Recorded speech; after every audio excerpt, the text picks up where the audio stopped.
Good evening, everybody, and welcome to another edition of Fire Up Florida. My name is Scott. We're going to rock the Motor City Mad Mouth, and before we go any further, I want to wish everybody a happy Memorial Day weekend.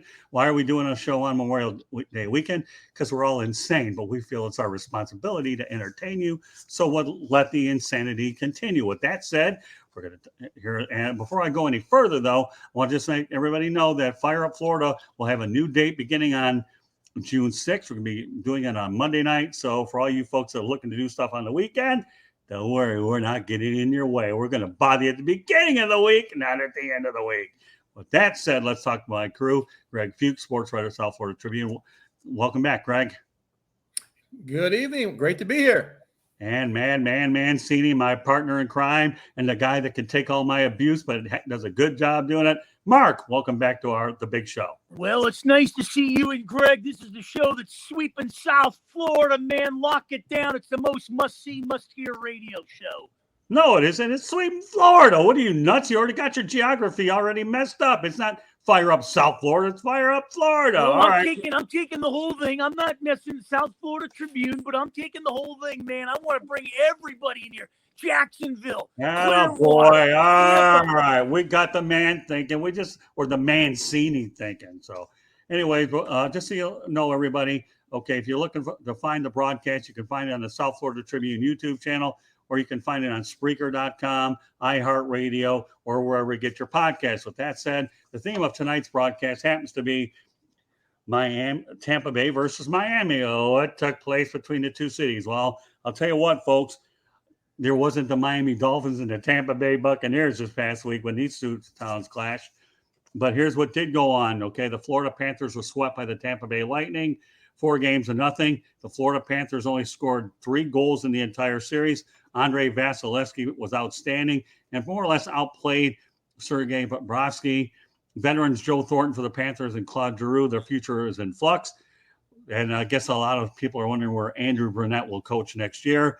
And a lot of people in town are wondering whether Joel Quenneville, a veteran coach, would have made the difference. Those are questions that I'll present to you guys in a moment. But I want to make sure we go over some of the key statistics here for the Panthers so the fans understand. The positive note is the Panthers will have a President's Trophy banner hanging over their home ice next season. Good accomplishment for this franchise. And the earliest that the Panthers will again have to hear about a 26-year drought between playoff series is 2048. Now, I kind of know where I'm going to be, but I'll let the man upstairs make that determination. But let's break down a couple of numbers, and I'm going to have you guys comment on that. This is a team that scored more goals than any other club had in a quarter of a century. Florida averaged 4.1 per game, but managed, again, only 3 in the entire series against a 2-time defending Stanley Cup champion Tampa Bay Lightning. And by the way, for you Tampa fans that are watching, I do believe the Lightning are going to win their 3rd in a row, and they will repeat. So with that said, okay. Now, other things that the Panthers are as they smash the single season records for wins at 58 points, an NHL best 122 this season, and goals as well.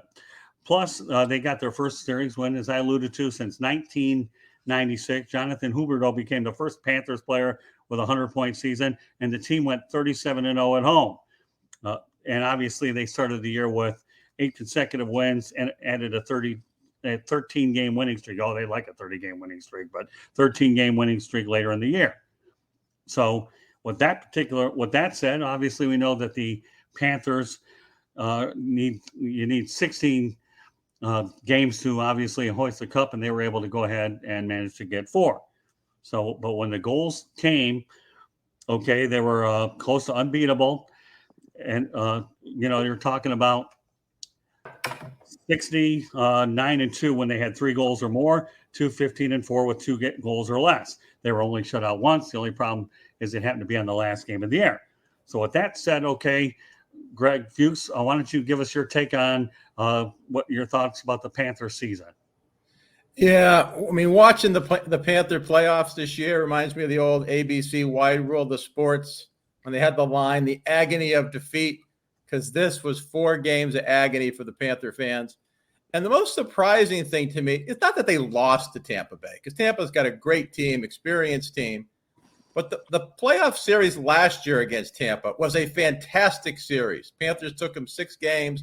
And I think the Panthers actually outplayed them last year with Vasilevsky being the difference maker. This year, I mean, the Panthers just never got going, looked nothing like the regular season Panthers. Now, I know playoff hockey is a little more physical, a little more defensive oriented, but that's no excuse for scoring 3 goals in 4 games. I mean, the power. If you had to look at one thing, the power play was just. I think it was 1 for 31 in both rounds of the playoffs. Just horrendous. And the thing about hockey, it's one thing to score a goal, but when you score a goal in hockey, it just builds momentum, gives the team confidence, and they just got nothing rolling. And even when they played well, they outplayed Tampa in Game 4 of that series, but they couldn't get anything past Vasilevsky.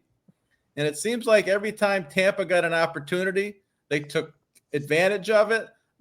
Many of their goals were like deflections right in front of the net. Panthers got none of that. Tampa played a defensive first style, clogged up the center of the ice to keep the Panthers forwards from moving the puck. And I lost track of the number of times the announcer said, and Tampa blocked the shot. It just seems like half the shots Florida took got blocked by either the defensemen or the forwards for Tampa, which is part of their MO. That's how they play hockey. I mean, I mentioned I think the Panthers outplayed them last year in the playoffs, and this year's team is definitely better than last year's Panthers team. And for them to come out and play so poorly, it was just a huge disappointment. They need to make some changes to this team, but just minor tweaking. They cannot overreact because they lost 4 straight to Tampa. Well, I think the numbers that are staggering, Mark, before I bring you into this, and I want to make sure that our listeners and fans are out there, and I'm going to go over these numbers again. When the goals came, they were unbeatable, 69-2 when they had 3 or more, and 215-4 when they had 2 or less. And that, to me, is so one-sided, Mark. I know you've probably seen a lot of hockey, but you want to talk about a one-sided stat, Mark. I think that's definitely it, don't you? Well, the biggest problem here is I think they just shot themselves in the foot here by, having the most points during the regular season. We've seen this concept being done across the board in major sports. It takes a lot out of you. When you get into the playoffs, it's all about matchups, guys. Yeah. And I think what ends up happening is, now I know, you said earlier, Scott, you think Tampa can take it. Hold that fort a little, man. Carolina's a team you got to watch out for here. They can play defense. They got 4 lines that are coming at you. And defense wins in a lot of sports. If we break this thing down into baseball, pitching is 90% of the game. If we break it down in football, it's won in the trenches. If we break it in basketball, no rebounds, no rings. Pat Riley coined that phrase. In hockey, you need a defense. And that's what the Panthers lack. And I thought, by bringing the goalie in from Columbus, he's a great goalie. But, it didn't work out that way. Is he a Van Beesbrook? No. Is he a Luongo? Maybe. As far as coaching, Quenneville's a good coach. But if you want to turn your program around and you want to build defense, there's a guy out there that's turned defenses around wherever he's gone, and that's Barry Trotz. So if you're going to tweak it a little and you want to tweak it, I would tweak it with a coach like Barry Trotz, because that's where it needs to start. Well, Mark, that's a really, really good point. I want to make one other mention that when you can score 4.1 goals a game, and we know that in every sport, okay, I don't care. You're not in the business to get in a shootout. You can't do that. You can't put too much pressure on your offense. And I think, unfortunately, the Florida Panthers became too complacent that they could score so many goals, and it bit them. Now I'm going to go back to your other point, Mark. Again, it's one thing to play a regular season, okay, but it's another that where, you have an opponent coming in from a West Coast trip. You're on the back end of a West Coast trip, and you don't know what to travel. But when you get to the playoffs, my friend, and as I told you, it takes 16 games to win it all. Florida only managed 4, but at least they got the grill off their back that they don't have to deal with this playoff series question of 1996. But they are adjusting to you right and left. One adjustment after another. The chess game is magnified. Now, I'm going to tell you this, Mark, okay? Me personally, I think, but I understand why they had to let Joel Quenneville go because of the situation in Chicago. And I was actually at the Detroit Red Wings, Florida Panthers game in Detroit. Andrew Brunette's first game. I was actually home and I took that game in. I covered the whole thing. And Andrew Brunette did a nice job rallying a team that he didn't put together. This is a hand I'm dealt, and he won with them all year. Even if they were to let the guy go, Andrew Brunette will get hired tomorrow after what he did. He will not have to ever worry about his second act because his first one was good. But the X factor goes down with what Mancini said. Bring an experienced coach. Barry Trotz is a hot commodity. If that isn't good enough, okay, John Tortorella's out there. And John Tortorella has won a Stanley Cup before. So I believe John Tortorella won with the Tampa Bay Lightning, if I remember correctly. So are they going to go experience or not? I don't know. Bill Zito hasn't committed one way or the other, but we'll see. All right, Mark. Well, the thing with Tortorella is he kind of wears out his welcome wherever he goes. We've kind of seen this. Yeah, he kind of gets him to buy into the system, but it wears out, kind of like a Thibodeau with New York, basketball there. But I think with Barry Trotz is he's got a great track record, man. Nashville, he built up. Washington, he built up. The Islanders, he built up. And he got these teams moving in one direction. That was up. So I think if you're going to open up the floodgates and try to do something where you don't, like Greg said, you don't have to tweak it a lot. One thing that would work in that favor for him is elevating Barry Trotz there in South Florida and make that thing work. Oh, I don't think there's a question about it. In fact, another name comes to mind when you talk about a short-term guy is Billy Martin. Everybody knows that Billy used to be the quick fix master, and then you go from there. But my question to you is, Greg, okay, do you think that Joel Quenneville leaving may have impacted this series, at least this year, with the type of players that they have? I mean, you certainly can argue that. It's a convenient excuse. I still think the biggest – Panthers had two problems against Tampa. One, I don't think they were physical enough. They lost a lot of board battles. And I'm going to change my three things they did wrong. The power play just struggled. I just don't get that. They have so much talent on that power play. Why it struggled so much. And even when it was clicking, they still couldn't get the puck past Vasilevsky. And the one thing they might have been able to do differently, maybe Quenneville could have done this, and the announcers mentioned this several times, the Panthers just seemed to stay up high, up by the blue line with a lot of the puck movement. They didn't move it down low, get more stuff going on in the crease. I'm not enough of a hockey X's and O guy to tell you how to do that, but that's where Quenneville with some experience might have come in handy. But this is where Bill Zito, the biggest decision he has to make this offseason is, do you bring back Andrew Brunette? Right. I'm a big fan of keeping things consistent if possible. I hate turnover in general manager and coaches. You get new systems and they want new players. But if he thinks Barry Trotz can come in and give them something that Brunette is not capable of, he needs to pull that trigger soon before someone else hires him. Sure, because number one, the Detroit Red Wings are looking for a coach. Everybody knows that the Red Wings are very familiar because they played Nashville a lot. I think the Washington Capitals erred because they didn't pay Trotz. And I think the New York Islanders erred because they let him go because, as Mark Mancini mentioned, this guy's been a stable force everywhere. Now, let me talk about the goaltending situation for a moment, okay? And since all of us are old enough to appreciate this guy, this is one of the things I noticed as I was checking some things out. Back when I was growing up as a kid, the most dominant goaltender, especially during the playoffs, was a guy by the name of Ken Dryden. Okay, Ken Dryden to me was 6'4". In 7 seasons, he won 5 Stanley Cups. He retired July 9th of 1979, and then he went into law and then ended up going into the Parliament. Now, why am I bringing up Ken Dryden? For a lot of you hockey people, enter Andre Vasilevsky. Okay, Dryden stood 6'4". Andre Vasilevsky, the short time he's been in here, 6'2". He's already won 2 Stanley Cups, and he's attempting the three-peat. And on July 29th of 2019, he signed an 8-year contract, okay, worth $76 million that will pay him through 27-28.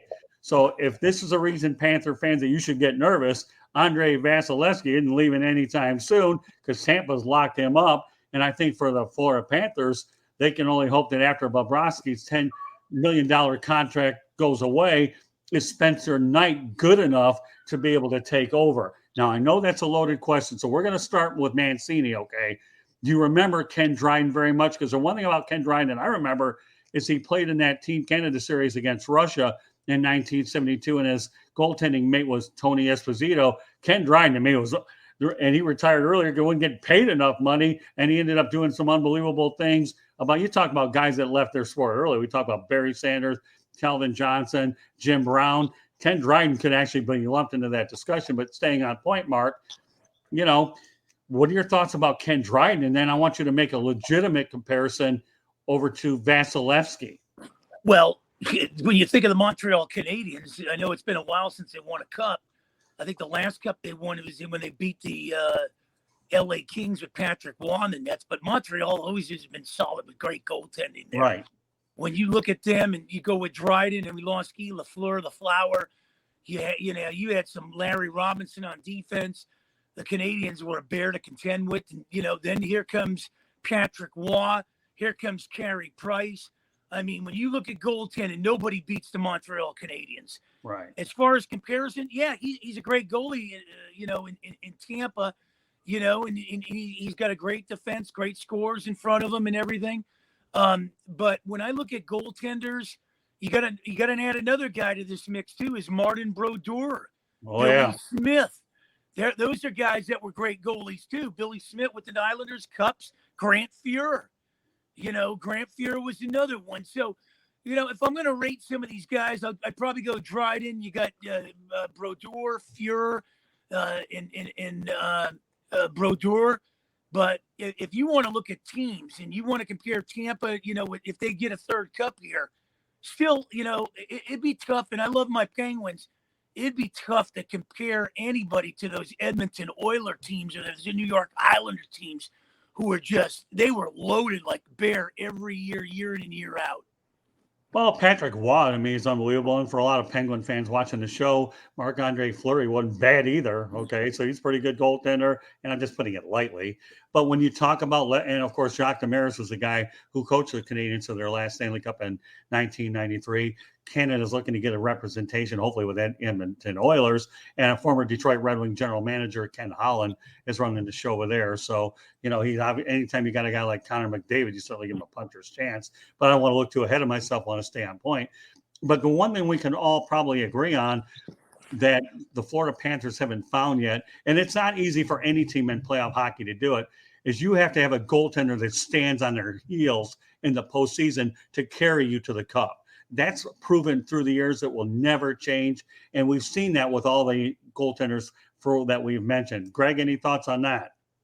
Yeah, well, I was a kid growing up in Massachusetts, and I was a huge fan of the Bruins back in the days of Esposito and Orr and all those guys. And unfortunately, I remember Ken Dryden all too well. He was just outstanding and just led to a lot of frustration. Same frustration I get watching Vasilevsky, very comparable. But Bobrovsky played well for the Panthers. He made a lot of outstanding saves, was probably their best player in the playoffs. Is he as good as Vasilevsky? No, he's not. Could Spencer Knight be as good as Vasilevsky? To be determined. He was, highly thought of coming out of high school, highly thought of coming out of college, has played well in his limited time with the Panthers. I think if somebody was to make Zito an offer for Bobrovsky in the offseason, which I don't think they will because there's still 4 years, $10 million a year left on his contract. So that'd be a tough contract to move unless you threw in some money and some extra players. But Spencer Knight could be one of those guys that moves the needle for you. Okay? All right, let's talk about Bobrovsky now that you brought him up. I got some numbers here that I think are worth sharing. He was obviously stellar in the regular season with a 39-7-3 mark, .913 save percentage, and a 2.67 goals against average.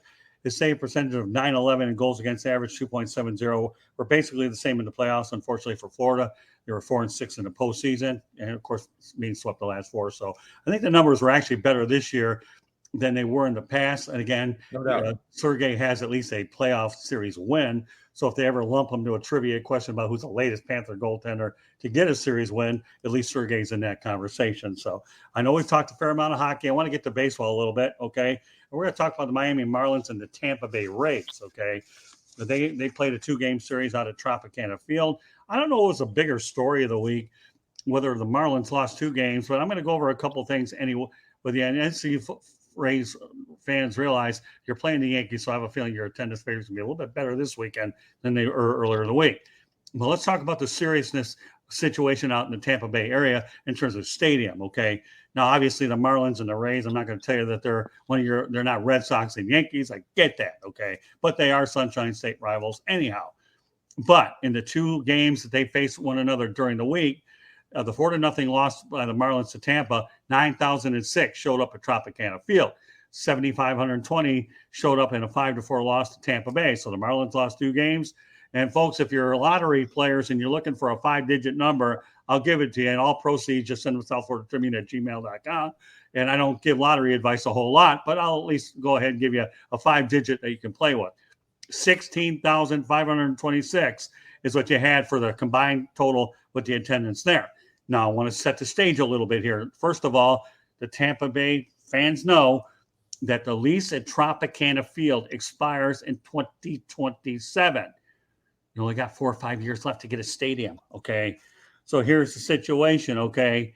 First of all, let's talk about the Miami Marlins. Obviously, they are playing a series this weekend against the Atlanta Braves, and I can't forget that last week, Sandy Alcantara threw a complete game, which was unbelievable. Struck out 7 and 115 pitches. Oh, kudos to Sandy. But staying on point, the Marlins are taking on the Braves. Are 18 up, 24 down, 4th in the National League East. The Atlanta Braves, 21 up, 24 down, 2nd in the NL East, defending champions. So, first of all, Greg Fuchs, how do you size up the series between the Marlins and the Braves? And then after we get done, Mark, and I want to talk about the Tampa situation in terms of their drawing or lack thereof. Go ahead, Greg. Yeah. I'm getting less and less optimistic about the Marlins as every week passes, because all season long I've been probably overly optimistic because they got a lot of young talent on that team, especially in the starting rotation. They got a decent bullpen. The 3 big right-handed power hitters, Soler, Garcia, and Jesus Aguilar, none of them have really hit their stride yet. Jesus Sanchez, the center fielder, got off to a good start, and he's struggling. Brian Anderson's played reasonably well. But that offense, other than Jazz Chisholm, really hasn't hit its stride yet. And Lopez and Alcantara have been phenomenal at the top of the rotation. The rest of the rotation been a little bit disappointing this year. So there's a lot of players not playing up to their ability yet. So I have that sense of optimism that they will get better as the season goes along. You know, playing the Braves this weekend, I mean, the Braves are just a solid franchise. I mean, it seems, you know, they just pick up players and everyone just seems to fit in well. They bring in young guys and they all seem to be very good players. You know, Riley at third base and Albies at second, and they got the starting rotation. And, you know, last year they won the World Series with their best player, Acuna, missing virtually the entire season in the playoffs. So it's going to be a tough one for the Marlins, but the Marlins should be very competitive. I thought they might not necessarily make the playoffs this year, but I thought they'd be above 500 and challenging for the playoffs.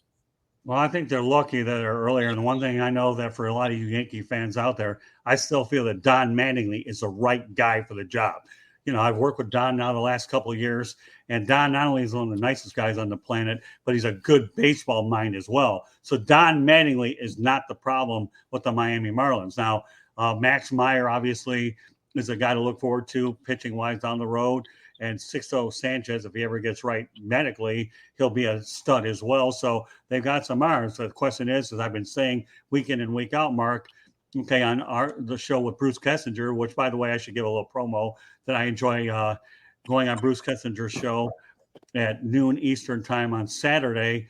Mark Mancini, myself, and Bruce have an opportunity to talk sports. But let's stay on point here. I've always been a firm believer if the Miami Marlins can ever get up to speed offensively, this team will be absolutely dangerous, right, Mark? Well, I think they're right up there. I mean, it's a young squad, and we did this comparison before, and I want to stay on the point, but when I look at my Pittsburgh Pirates and I compare them to the Miami Marlins, I think they're both in the same boat. But when I look at what the Pittsburgh Pirates are doing compared to what the Miami Marlins are doing, what the Pirates didn't do before is they're starting to sign that young talent to long-term contracts. Case in point, Brian Hayes, Brian Reynolds. They bring up a guy like Cal Mitchell. They have the number 7 minor league system in baseball. So you're starting to see those guys come up through the system. Ben Cherington's done a great job. The Marlins were on their way till the whole Fernandez thing blew up in their face, and that's a sad story because I thought the Marlins were really coming on. We saw what they did in 2020 where they came out of nowhere, ran a nice streak, got in the playoffs, and got knocked out by the Braves. But this is a team, when you look at what they've done in the month of May, they're 5-16. So, and when you look at the division, you can't win a World Series in April and May, but you can knock yourself out of the playoffs in those months. And that's where I'm looking at the Marlins.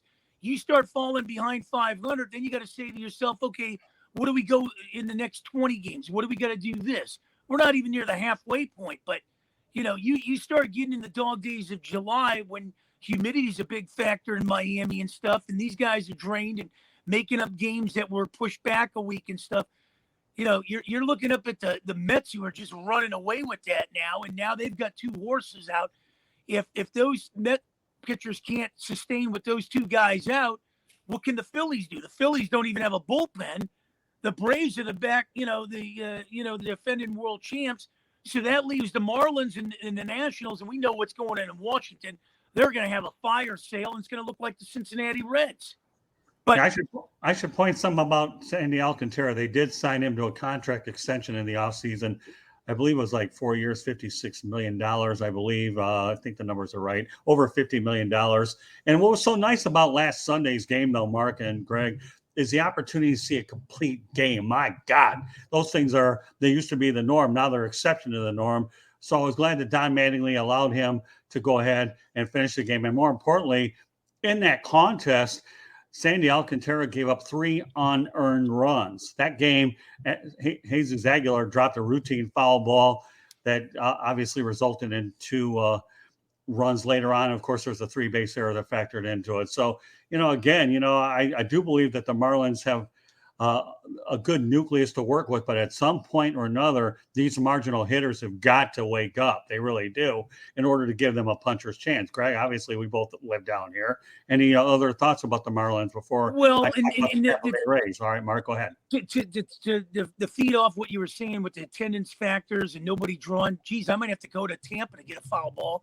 I'm going there in July in Oakland to get one. But when you look at these franchises, and we grew up when franchises were on the brink of moving. Hell, the Pirates 100 years in Pittsburgh were threatening to move to Denver and, New Orleans and stuff. And the Giants were going to move out of where they were in San Francisco and go to Tampa. We saw Montreal move to Washington. So to me, I'm looking at the Marlins. They got the new stadium there. They got a beautiful one in Pittsburgh.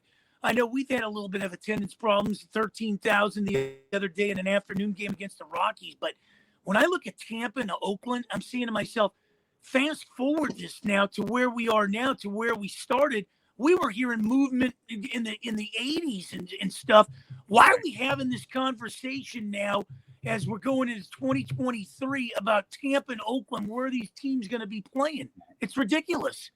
Yeah, it really is. And I guess we'll use that as a segue to go to the Rays first. I mean, we already know that the Marlins' problems are documented in turn.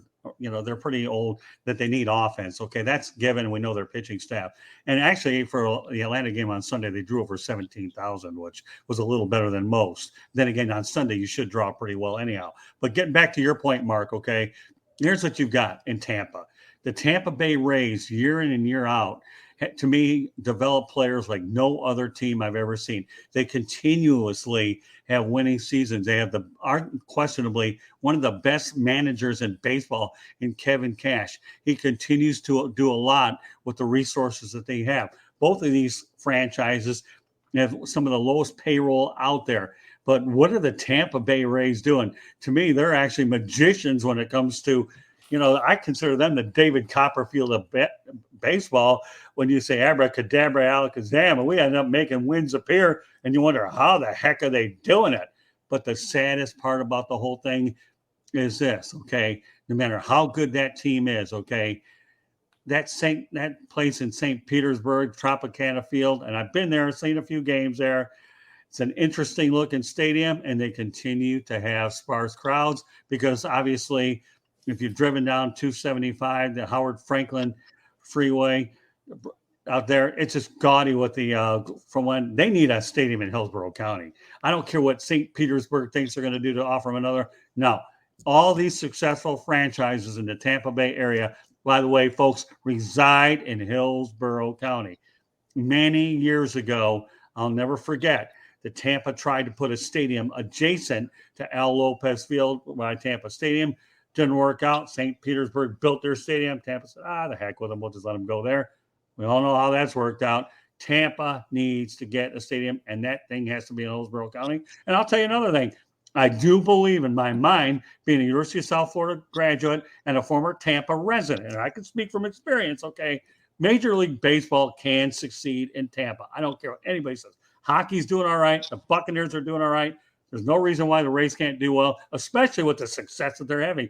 How many franchises around Major League Baseball would love to have the one-loss record that the Tampa Bay Rays have had? They've been to 2 World Series. They haven't won them, but nevertheless, they've been there, and they've been consistent under Joe Madden and Kevin Cash. With that, Greg said, Greg, go ahead. I'm going to have to disagree with you. If you build it, they are not going to come.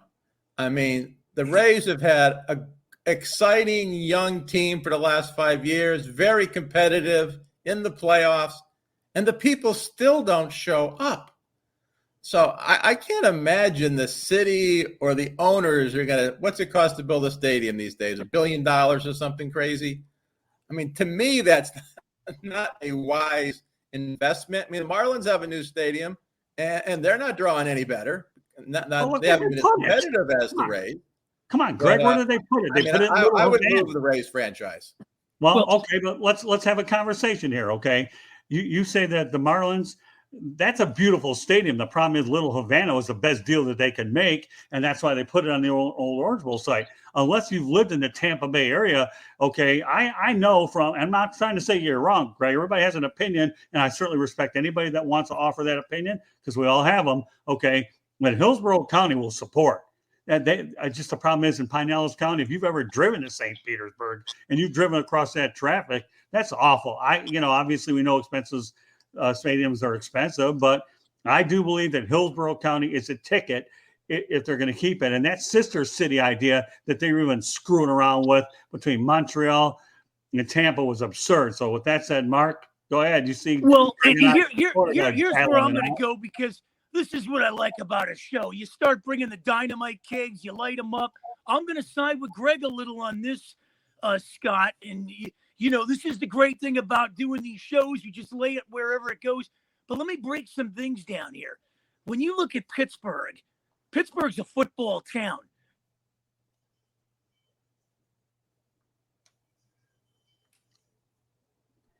In the 70s, when they were in the World Series, they had a hard time selling out for the World Series and everything. And then now it's kind of leaning towards a Penguins town, a little. The Steelers are a little downtrodden. You go to St. Louis, it's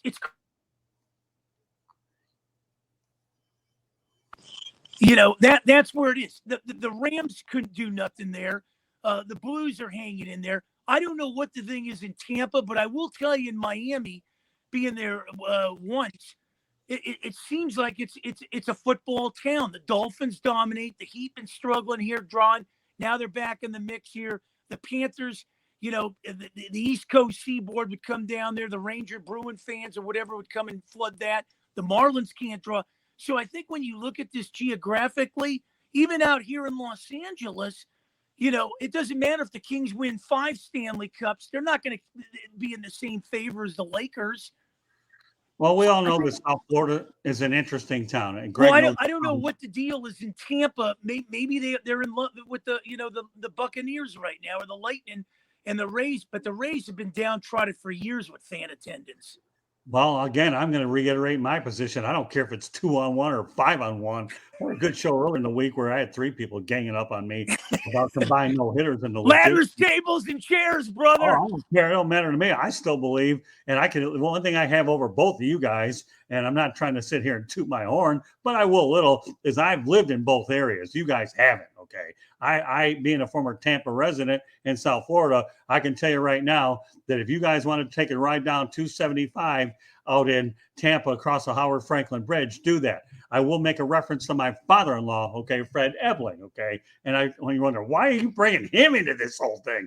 Well, number one, I went down to the Keys, okay, and I'll never forget the time when it took me an hour to get to 1 mile from one of the first Keys over to Jimmy Johnson's restaurant, and he had the best sense of humor on the planet. Why am I bringing my father-in-law, Fred Ebling, into this? I'll tell you why, okay?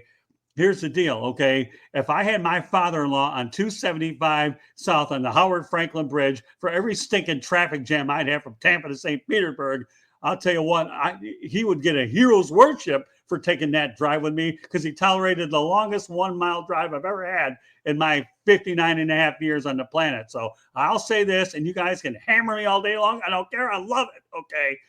In my opinion, they need a stadium in Hillsborough County, and if they don't want it, I got news for you. Charlotte, okay, is waiting for you. Nashville's waiting for you. No, Montreal's not going to get it. Go ahead. Here's the thing. Let's get your father-in-law on Candy. Get in the Chevelle. We'll bring Greg. You will look like ZZ Top. We'll head up. But I will tell you this. I'm going to drop my ace on it right now. Tell me then why baseball never worked in Montreal. Because it's a hockey town. They were never going to beat out on the Canadians. Nobody cared about the Expos up there. No way.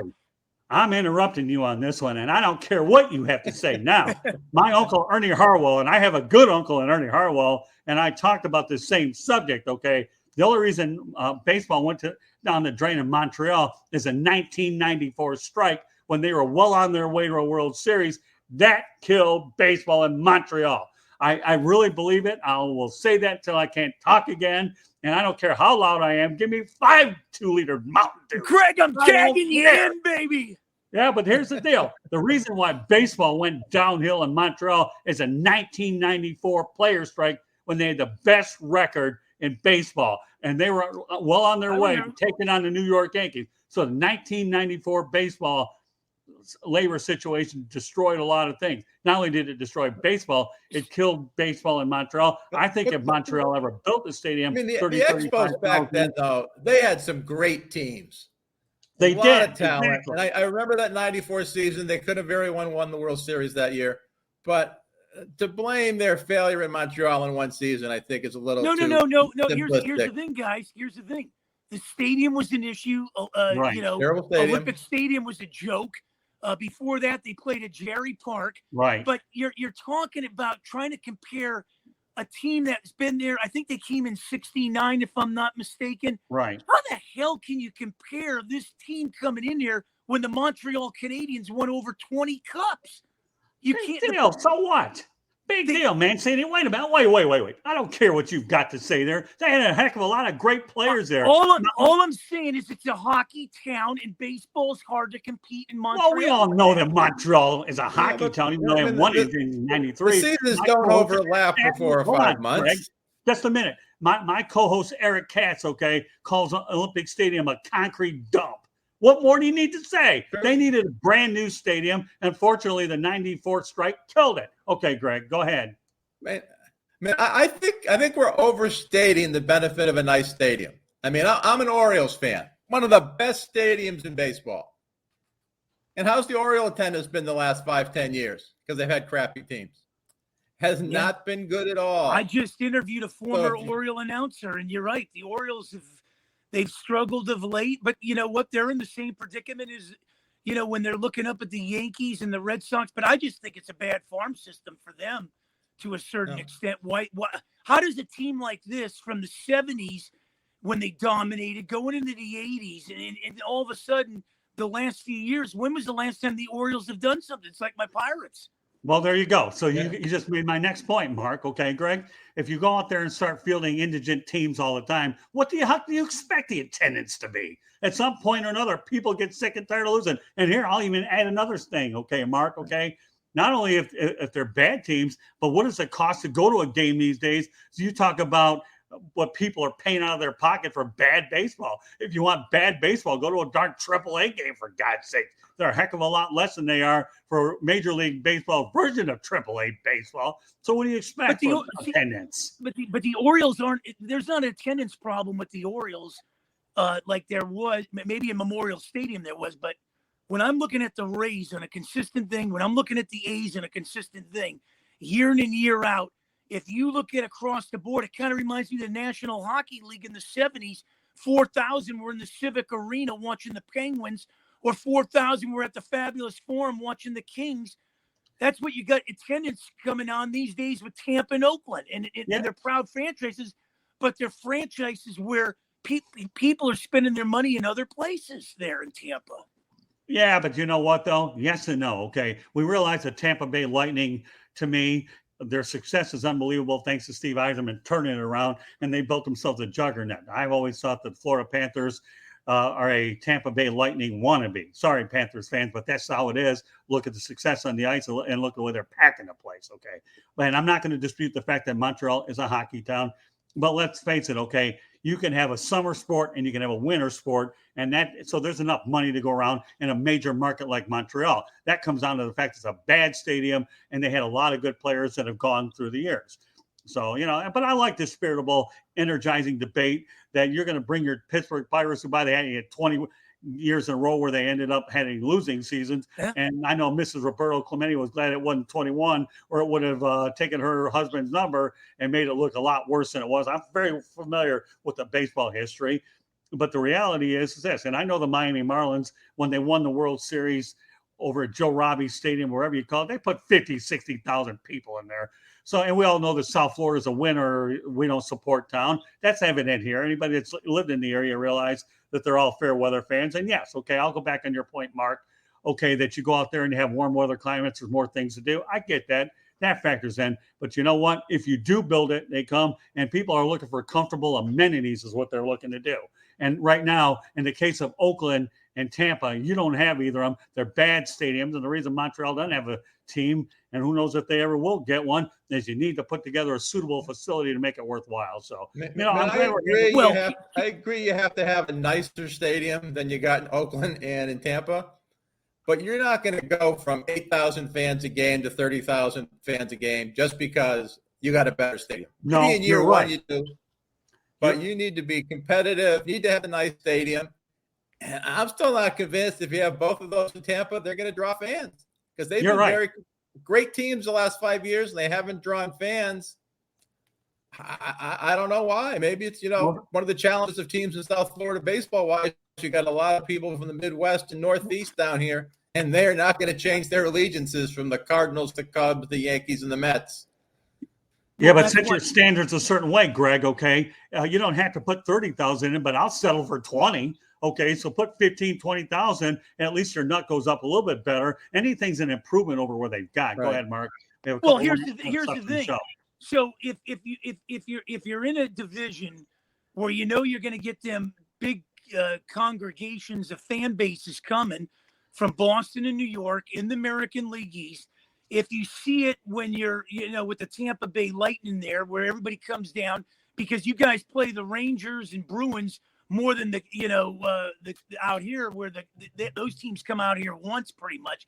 So if you're playing those teams, then my whole thing is if I'm running these organizations, I'm going to jack up the tickets and have them also have to buy tickets for the non-lesser teams. So I'm going to get that attendance one way or another. Even if they don't show, they're still purchasing tickets for that. There's going to be a package or something. And what the Rays don't seem to realize here is if you're getting the floodgates wide open when the Red Sox and Yankees are coming there, then make them buy Oriole tickets too. Say the only way we're going to sell you a Yankee or Red Sox ticket is you got to take an Oriole ticket or a Twin ticket or whatever these other tickets are, or jack up the prices twice the amount because to cover that your overhead. Well, here's the deal. Well, here's the deal in Tampa. The Tampa Bay Rays can be thankful for this, that they got the New York Yankees in their division. They got the Boston Red Sox. I don't know what the Orioles draw, and the Toronto Blue Jays. And a lot of those franchises happen to train in the Tampa Bay area. We know Toronto's in Dunedin. You got Tampa right nearby. And of course, the Orioles are right down the road in Sarasota, who I live in. And if you take the Red Sox down 75, so they're a short commute off of 75.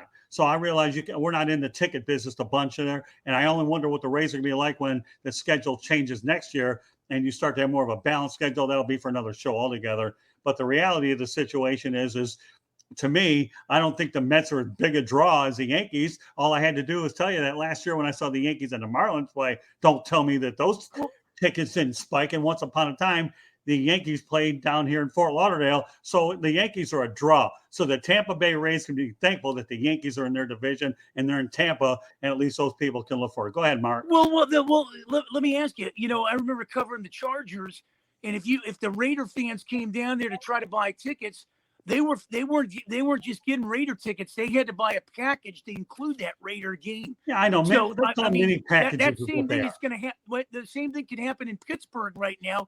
The Yankees and Red Sox are coming through Pittsburgh this year. I'm not there. I can find out. But you can't just walk up and say, I just want a ticket for the Yankee Pirate Series. You might have to buy a package. So I don't understand why they can't do that in Tampa or some of these places where they're not drawn.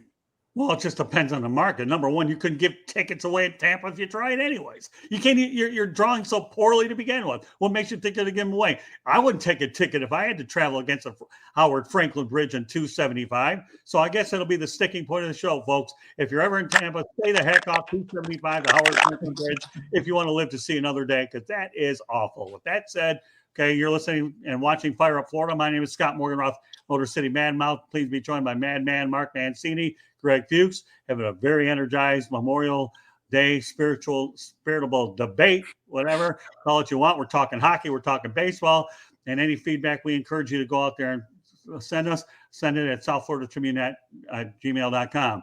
With that said, I know we've talked a lot of Panther hockey and Lightning hockey, talked about the Marlins, and we're talking about the Rays. No, we're not going to settle all the attendance problems or in this show, and we're not going to sit here and settle the Florida Panthers playoff woes. And we're certainly look at the fact that during this past week, the Tampa Bay sports teams did dominate the South Florida sport teams. No, we're not talking about the Dolphins and Buccaneers, because if you go ahead and go to the scoreboard, okay, the Dolphins have 2 Super Bowls, okay, in the 70s, by the way, when none of these teams were around, and the Tampa Bay Bucks have their 2 as well. Bob Greasy's not walking in that door, and neither is Tom Brady. The 3 people that are walking in your door in your living rooms or in your or all over the place on your trains, okay, is Scott, Madman, and Greg. But that said, I know we have a pretty interesting broadcast tonight. Mark, any closing thoughts about the week that was? The fact that Tampa Bay got the upper hand over South Florida. Well deserved, and so proud to be a part of this show, and can't wait for the move to Mondays, and blessed to work with both of you. And you're right, we can agree to disagree. We might not all get along on some topics, but at the end of the show, we can kind of, say to each other, I love you, brother. Well, you know what, Greg? I like it once in a while when you disagree with me, because you know what? That's okay. I mean, there's more to this guy than just the outstanding writer he is for the South Florida Tribune. I'm going to disagree with you just for the heck of it going forward. Oh, go ahead. I love it. Give me more stimulated. The only thing that cost me is a little sleep. But that said, Greg Fuchs, let everybody know how they can get a hold of you. Yeah, you can get my writings on southfloridatribune.com, and on Twitter, it's GFuchs at Gregory Fuchs. And I know we didn't talk basketball tonight, but for someone who grew up in Massachusetts, go Celtics. Yeah, Celtics taking on the Miami Heat tonight. Can the Heat stay alive? We'll know in a little while. All right, Madman Mancini, you and I have a date tomorrow, but we have a little wrap up now. Go ahead and let them know where you're at. Well, doing the Pittsburgh Pirates podcast back on Monday as well from Los Angeles with Tarek Brock. Just finished up the XM Sirius side of things with Fred Wallen and Artie Shores. Got you tomorrow in Oakland with Bruce Kessinger. And then Thursday, I'll be in Philadelphia with Liberty Bell Smack. Can't wait for this next show. Next week in Detroit, we're getting into Milwaukee. Good things are happening, my friend. Yeah, I've been on that Libertyville Smack show. What a great show. I enjoyed being on there, as well as all the other shows on Mancini Sports. All right, just to let yours truly here. So you can check out our website, www.southfloridatribune.com. Email us at southfloridatribune@gmail.com. These shows can be heard on iHeartRadio, Spreaker, Apple, Google, or wherever you get your podcasts. You can find us on Twitter at Tribune South. And of course, I want a special shout out to Candy Ebling, who does a remarkable job with the website. And I'm telling you what, she's actually be a co-host on Fire Up Wisconsin. Just give it a little bit to look forward to. The Fire Up series is going to add another layer to it. We have Fire Up Michigan, Fire Up Florida, Fire Up Wisconsin. That'll be in the works. Stay tuned for details. So just giving you one last piece of information before we call it a night. You can find these shows wherever you get your podcasts, iHeartRadio, Spreaker, Google, Apple. We'll go that route. And please subscribe to the South Florida Tribune YouTube channel. That way you can hear me argue with my two co-hosts or anybody that I want to get involved with a confrontation. Confrontation gets me more fired up. The only thing it costs me is a little bit of sleep, which I really don't frankly care about anyways, because that's a luxury for me to begin with. So, but meanwhile, we had a good time tonight. And again, you can find us a lot of different places. So please subscribe to the South Florida Tribune YouTube channel, and you can find us on Twitter. So on behalf of Mancini and Greg Fuchs, my name is Scott Morgan, the Motor City Madmouth. Thank you for joining us on this edition of Fire Up Florida. Folks, go out there and have yourself a great Memorial Day weekend. Be safe and have a good time. And we look forward to seeing you the next time. And once again, the next time you will see this show is on June 6th on Monday night. So pencil that in. Good night, everybody. Happy holiday weekend, and enjoy the time you have with your family. Morris had 9 lives. We have to make the most of the one we have. So there's your words of wisdom, even if you probably forgot about the 5-digit number about the attendance earlier that you're probably going to win or lose on the state lottery. So anyways, you want to know? No, don't worry about it. Just listen and watch the show again. But once again, on behalf of my crew here, Madman Mancini, Greg Fuchs, Scott Morgan, Motor City Madmouth, wishing you a good evening and a good weekend. Good night.